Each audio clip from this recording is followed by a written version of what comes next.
ہوتے ہیں, ہم لوگ جو ہے سفر پہ گئے ہوتے ہیں کام کرنے کے لیے, روزی تلاش کرنے کے لیے, اور دن بھر سارا دن کھیتوں میں مزدوری کرتے ہیں اور لوٹ کر تھک ہار لے کر آتے ہیں, عشاء کی اذان ہو جاتی ہے, ہمارا جی چاہتا ہے کہ جماعت سے نماز ادا کریں اس کے بعد گھر آئیں, لیکن جب ہم مسجد پہنچتے ہیں تو ہمارا امام لمبی لمبی قرات کرنے لگتا ہے جس سے ہم کو بڑی دقت ہوتی ہے. تو حضور کا چہرہ یہ سنتے ہی سرخ ہو گیا اور حضور کا جلال آیا. حضور نے فوراً امام کو بلایا اور امام کو بلا کر فرمایا, کیا تم لوگوں کے دلوں سے نماز کی محبت کم کر کے ہمیں منافق بنانا چاہتے ہو؟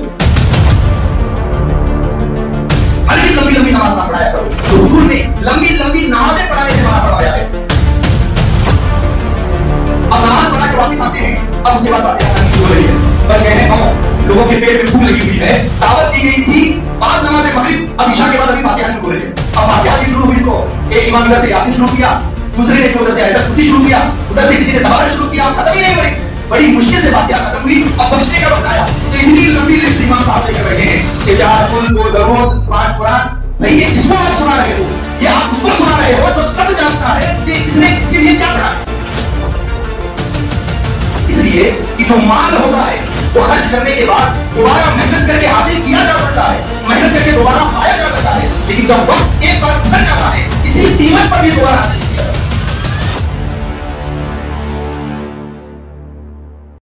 السلام علیکم ورحمۃ اللہ. الحمد للہ الذی زین نبیہ بنبیہ المصطفى ومن على المؤمنین بحبیبہ المجتبى والصلاة والسلام على سيدنا مولانا محمد خير الورى وعلى آله وأصحابه المقدمين في التقوى أما بعد فأعوذ بالله السميع العليم من الشيطان اللعين الرجيم بسم الله الرحمن الرحيم قد أفلح المؤمنون الذين هم في صلاتهم خاشعون والذين هم عن اللغو معرضون. صدق الله مولانا العظيم وبلغنا رسوله النبي الأمين الكريم ونحن على ما قال ربنا وبلغ رسول ربنا من الشاهدين والشاكرين والحمد لله رب العالمين. حضرات محترم, آئیے کچھ سننے اور سنانے سے پہلے ہمارا سارے یہاں کے مرکزی عقیدت ہے مختار حضرت جناب محمد مصطفیٰ صلی اللہ علیہ وسلم کی بارگاہ بے رسمات میں اپنے عقیدتوں کا خراج بصورت درود پاک پیش کرنے کی سعادتیں حاصل کرنے پڑے. اللہم صلی علی سیدنا کریمنا نبینا مولانا محمد وعلی آل محمد بأخذ كل رسله وجماله وبارك وسلم صلاة وسلام عليك وعلى آلك وصحبك يا رسول الله صلی اللہ علیہ وسلم.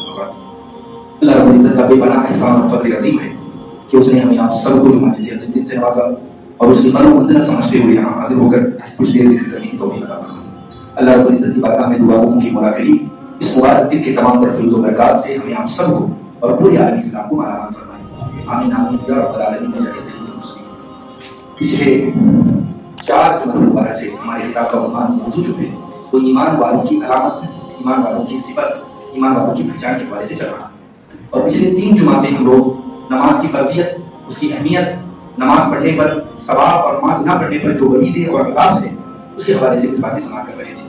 انشاءاللہ العزیز آج کے اس جمعہ المبارک کے درس میں ہم ایمان کی دوسری نشانی, ایمان کی دوسری صفت, ایمان کی دوسری پہچان, اس کے حوالے سے کچھ باتیں سماعت کریں گے.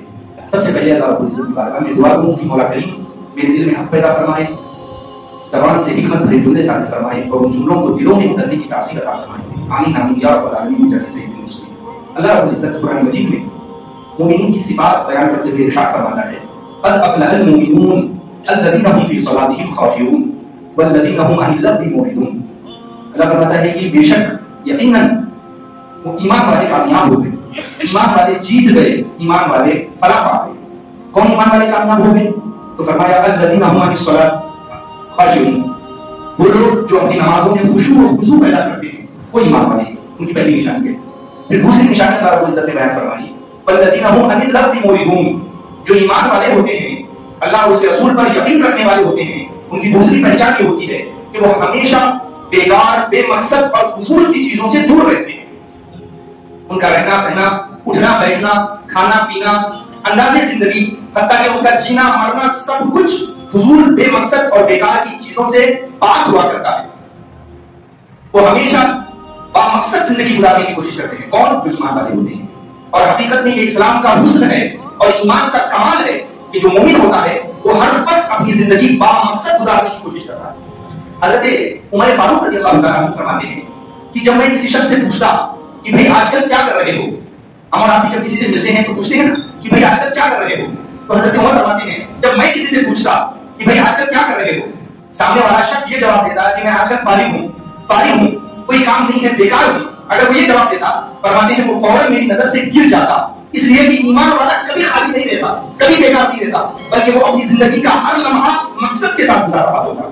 تو اللہ رب العزت فرما رہا ہے قرآن مجید میں ایمان والوں کی دوسری نشانی کہ والذین هم عن اللغو معرضون، ایمان والے ہمیشہ اپنے مقصد فضول اور بیکار کے کاموں سے دور رہتے ہیں، ہمیشہ فضول کاموں سے کیا کرتے ہیں؟ ایمان والے دور رہتے ہیں۔ دیکھیے اللہ رب العزت نے ہر انسان کو دنیا میں جو زندگی گزارنے کا وقت دیا ہے وہ بڑا ہی محدود، لمیٹڈ اور بہت ہی مختصر کیا ہے اللہ رب العزت نے ہر انسان کو جو وقت دیا۔ اس لیے ہمیں چاہیے کہ جو لمیٹڈ وقت اللہ رب العزت نے دیا ہے، محدود وقت اللہ رب العزت نے دیا ہے، اسے بہت سوچ سمجھ کر، بہت احتیاط کے ساتھ، بہت مقصد کے ساتھ گزارنے کی کوشش کریں۔ اس لیے کہ آپ جانتے ہیں کہ جیسے ایک بخیل شخص ہوتا ہے وہ ایک ایک روپے بہت سوچ سمجھ کے خرچ کرتا ہے، کنجوس شخص ہوتا ہے جب پیسے خرچ کرنے کی بات آتی ہے تو بہت غور و فکر کر کے پیسے کو خرچ کرتا ہے کہ کہاں خرچ کرنا چاہیے اور کہاں خرچ نہیں کرنا چاہیے۔ بالکل اسی طریقے سے ایک مومن کو بھی چاہیے کہ وہ اپنی زندگی کو بہت سوچ سمجھ کر کے خرچ کرے، اپنی زندگی کے اوقات کو بہت غور و فکر کے ساتھ گزارے، اس لیے کہ جو مال ہوتا ہے وہ خرچ کرنے کے بعد دوبارہ محنت کر کے حاصل کیا جا سکتا ہے، محنت کر کے دوبارہ پایا جا سکتا ہے، لیکن جب وقت ایک بار گزر جاتا ہے کسی قیمت پر بھی دوبارہ حاصل نہیں کیا جا سکتا۔ اس لیے ہمیں چاہیے کہ ہم اپنے وقت کو بہت سوچ سمجھ کے خرچ کریں اور یہ غور کریں کہ ہم اپنے وقت کو کہاں لگا رہے ہیں۔ اسلام نے اپنے ماننے والوں کو ایک مکمل کامیاب زندگی گزارنے کا دستور عطا فرمایا ہے۔ اسلام نے اپنے ماننے والوں کو ایسے نہیں چھوڑا بلکہ کامیاب پرفیکٹ زندگی کس طرح گزاری جاتی ہے اسلام نے اس کی رہنمائی فرمانی ہے، اور اس میں سے وقت ایک بہت بڑا وقت کو مقام اور مرتبہ حاصل ہے۔ وقت ایک بہت بڑی چیز ہے کہ جسے اللہ رب العزت نے انسان کو عطا فرمایا ہے، جو گزرتا ہے تو دوبارہ وہ وقت کبھی بھی انسان کے پاس نہیں آتا۔ وقت اتنی بڑی چیز ہے، حضور صلی اللہ علیہ وسلم ارشاد فرماتے ہیں، بخاری مسلم کی متفق علیہ حدیث ہے جو سنا رہا ہوں، حضور ارشاد فرماتے ہیں نعمتان مغبون فیہما کثیر من الناس الصحت والفراغ۔ حضور فرماتے ہیں دو نعمتیں ایسی ہیں، دو نعمتیں اللہ کی ایسی ہیں جس کے بارے میں زیادہ تر لوگ غفلت میں ہیں، جس کے بارے میں زیادہ تر لوگ جو ہے اس نعمت کو ضائع کر دیتے ہیں۔ وہ دو نعمتیں کیا ہیں؟ تو آپ فرماتے ہیں الصحت والفراغ، پہلے صحت و تندرستی ہے جس کو انسان بڑی آسانی سے خراب کر دیتا ہے، اور دوسری چیز جو ہے وہ ہے وقت، فرصت، اس کو انسان بڑی آسانی سے گزار دیتا ہے۔ امام شافعی رحمۃ اللہ علیہ فرماتے ہیں کہ مجھے بزرگوں سے، فقیروں سے اور اللہ والوں سے دو باتیں بڑی خاص سیکھنے کو ملی، دو باتیں مجھے ان کی بہت اہم سمجھ میں آئی۔ یہ کون فرما رہے ہیں؟ امام شافعی فرما رہے ہیں، اتنے بڑے محدث ہو کر، اتنے بڑے مجتہد ہو کر، اتنے بڑے امام ہو کر فرما رہے ہیں مجھے بزرگوں سے اور فقیروں سے، اللہ والوں سے دو باتیں بڑی خاص سیکھنے کو ملی۔ اس کا مطلب یہ ہے کہ اللہ والوں سے علم ہونے کے باوجود بہت سی چیزیں مل جایا کرتی ہیں۔ اور امام احمد بن حنبل جو ایک امام ہیں وہ بھی صحابی ایک مجسوم بزرگ کے پیچھے پیچھے چلا کرتے تھے، ان کی صحبت میں بیٹھتے تھے اور ان کی باتیں سنا کرتے تھے۔ کون؟ احمد بن حنبل رضی اللہ تعالیٰ عنہ۔ لیکن آپ کے شاگرد نے پوچھا حضور یہ بات سمجھ میں نہیں آتی، آپ اتنے بڑے امام ہو کر، اتنے بڑے فقیہ اور اتنے بڑے محدث، اتنے بڑے شیخ ہو کر ایک مجسوم فقیر کے پیچھے پیچھے جاتے ہیں اور ان کے پاس بیٹھتے ہیں اور ان کی باتیں سنتے ہیں، یہ بات سمجھ میں نہیں آئی۔ تو امام احمد بن حنبل نے جواب دیا، کہا بیٹا جس رب کو احمد بن حنبل مانتا ہے بشر حافظ اس رب کو جانتا بھی ہے، پہچانتا بھی ہے، اس لیے میں اس کے پیچھے پیچھے جاتا ہوں اور اس کی باتوں کو سنتا ہوں۔ امام شافعی فرماتے ہیں مجھے دو باتوں میں بڑا نفع پہنچا ہے، فقیروں کی، بزرگوں کی دو باتوں میں۔ وہ دو باتیں بتائیں کیا ہے؟ پہلا یہ ہے کہ الوقت سیف قاتل، کہ وقت جو ہے وہ کاٹ دینے والی تلوار ہے، اگر وقت کو آپ اچھے طریقے سے نہیں کاٹیں گے تو وقت آپ کو کاٹ کے رکھ دے گا۔ اور دوسری یہ ہے کہ اپنے نفس کو جلدی سے جلدی حق کے راستے پر لگا دو، اپنے نفس کو جلدی سے جلدی حق کے راستے پہ لگا دو، اس سے پہلے کہ نفس تمہیں باطل کے راستے پہ لگا دے۔ تو پتہ یہ چلا وقت کی بہت بڑی قیمت ہے، جو قومیں وقت کی قیمت کو پہچانتی ہیں اور اس کی قدر کرتی ہیں وہ قومیں کامیاب ہو جاتی ہیں، اور جو وقت کی قدر نہیں کرتی قومیں وہ دنیا میں بہت پیچھے رہ جایا کرتی ہیں۔ آپ دنیا میں اپنا جائزہ لے کر دیکھیے کہ آج ہم کہاں کھڑے ہیں اور دوسری قومیں کہاں پہنچ گئی ہیں، کتنے آگے چلی گئی ہیں۔ اس قدر وقت کا اہتمام ہے اور وقت کا احترام ہے۔ حضور صلی اللہ علیہ وسلم ارشاد فرماتا ہے کہ والذین هم عن اللغو معرضون، ایمان والوں کی دوسری نشانی، دوسری پہچان یہ ہے کہ وہ ہمیشہ فضول کاموں سے، بیکار کے کاموں سے دور رہتے ہیں۔ اب آپ مجھے بتائیے کہ شریعت کی نگاہ میں کس طرح وقت کی اہمیت زیادہ رہی ہے؟ آپ بتائیے کہ ظہر کی نماز زیادہ اہم ہے کہ جمعہ کی نماز زیادہ اہم ہے؟ زیادہ اہم کون سی؟ آپ کا سب کا جواب یہی رہے گا کہ نا جمعہ کی نماز زیادہ اہم ہے۔ تو جب جمعہ کی نماز زیادہ اہم ہے تو اس میں کم سے کم 4 رکعت ہونی چاہیے کہ نہیں ہونی چاہیے؟ جب ظہر میں 2 رکعت ہیں تو جب اور جمعہ کی نماز کی تاکید اور اس کی فرضیت زیادہ موقع ہے ظہر سے، تو کم سے کم اس میں 4 رکعت ہونی چاہیے، لیکن نہیں، اس میں صرف 2 رکعت کی جمعہ کی۔ کیوں؟ اس لیے کہ اس میں نماز سے پہلے خطبہ بھی ہوتا ہے، واضح نصیحت بھی ہوتی ہے، بیان بھی ہوتا ہے اور ایک لوگوں کا ہجوم جمع ہوتا ہے۔ اس لیے لوگوں کے وقت کو بچانے کے لیے 4 رکعت والی نماز کو 2 رکعتوں میں منتقل کر دیا گیا، 4